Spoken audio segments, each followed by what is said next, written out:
eu li e vi matérias sobre isso, sobre a ditadura do Franco na Espanha. Que o comportamento, e eu vou deixar isso muito claro para quem está assistindo, eu não acho que todo espanhol seja racista, mas existem muitos racistas na Espanha. Que o comportamento das torcidas espanholas, que as coisas não são assim porque são. Que a ditadura do Franco tem uma influência muito grande para esse comportamento, enfim, do cidadão comum na Espanha. Eu gostaria que o senhor falasse um pouco sobre isso. Bom, primeiro lembrar que a ditadura do Franco foi uma das mais longas da história, né? A ditadura franquista começa em 1939, termina em 75. É uma das ditaduras mais longas da história. Há quem diga, mas eu não vou afirmar isso de maneira categórica, porque seria leviandade da minha parte, que explica a hegemonia do Real Madrid. Por que o Real Madrid é o time hegemônico da Europa? Porque era um time que recebia apoio do Estado. O Real Madrid sempre foi um time multinacional. Várias outras equipes espanholas não tinham recursos para trazer grandes jogadores. O Real Madrid sempre teve. Não é? Então que o Real Madrid era meio que um símbolo da projeção espanhola na questão da ditadura. Como o Benfica foi em relação a Portugal, e assim como a seleção brasileira foi, principalmente na Copa de 1970. Mas também em relação ao Franco, que isso exacerbou o nacionalismo em algumas regiões. É o caso, por exemplo, do País Basco. Durante décadas, a equipe do Athletic Bilbao, que é a principal equipe do País Basco, não tinha jogadores que não fossem bascos. Que você, de alguma maneira, utilizava a equipe para reforçar a questão do nacionalismo. Então isso ainda é muito poderoso, isso ainda é muito forte na sociedade espanhola.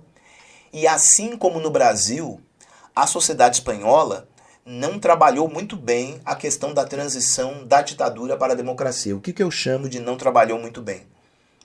Na Argentina, terminada a ditadura, aconteceu uma coisa poderosíssima. Os militares foram julgados. Eles foram para o banco dos réus, alguns condenados. Aqui no Brasil, terminada a ditadura, nós temos os ditadores homenageados em espaços públicos, em estrada, avenida, viaduto e assim por diante. A mesma coisa acontece na Espanha. Na Espanha você também tem monumentos em homenagem a pessoas que fizeram parte da ditadura. Então eu imagino que essa transição acabou preservando alguns elementos da época do ultranacionalismo. E que isso, de alguma maneira, vai acabar se revertendo em xenofobia. Isso vai acabar se revertendo em outros tipos de preconceito. O que é lamentável. Mas, enfim, que bom que nós estamos discutindo isso. As pessoas podem achar esquisito, mas o único jeito de superar um problema é falando a respeito dele. Se nós não falarmos a respeito dos nossos problemas, não haverá como superá-los. Eu creio que isso é o que incomoda um pouco muitas pessoas, não só na Espanha, mas também no Brasil. Nós não discutirmos a questão indígena favorece o avanço sobre as áreas indígenas e o desmatamento, o garimpo ilegal, a pecuária em áreas de preservação. Não discutirmos o racismo fará com que nós tenhamos com naturalidade pessoas que formam listas de empregadas domésticas ruins, não é?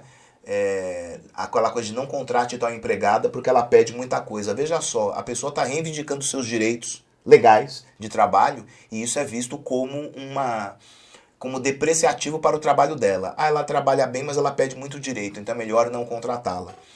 Eu creio que o trabalho... Eu não, né? Um monte de gente já discutiu isso. O trabalho doméstico é um retrato muito claro da escravidão no Brasil. De como a escravidão ainda é muito poderosa em nossa sociedade, os resquícios da escravidão. Joaquim Nabuco dizia isso, né, que o Brasil ainda levaria séculos para se livrar totalmente dos elementos da escravidão. Então precisamos discutir a questão racial, precisamos discutir a questão da discriminação, da xenofobia, do sexismo, da homofobia. Precisamos discutir tudo isso, ou não conseguiremos superar. Aqui no Brasil e fora. Aqui no Brasil e fora.